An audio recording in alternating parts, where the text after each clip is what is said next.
Ipinagtanggol ng senador at broadcast journalist na si Raffy Tulfo, si Vice Ganda, sa kabila ng isyu na kinakaharap ng comedian host, na kaugnay ang iba't ibang reklamo na ibinabato rito.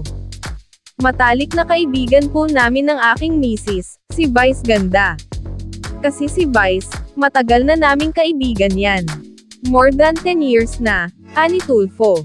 Pagtatanggol pa nito, wala naman umanong dapat na ikagalit ang ilan, dahil hindi naman sila ang pinasasaringan ni Vice. Kaya nga raw may pahayag na bato-bato sa langit, ang tamaan ay huwag magalit.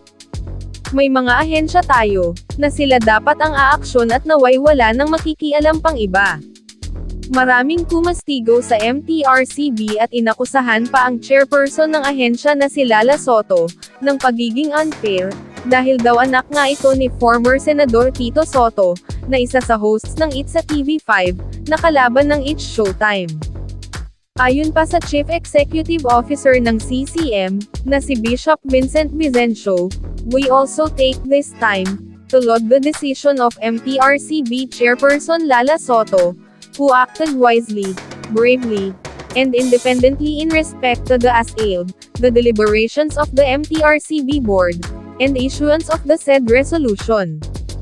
Kasong kriminal na ang isinampa ng isang grupo, mula sa kapisanan ng social media broadcasters ng Pilipinas.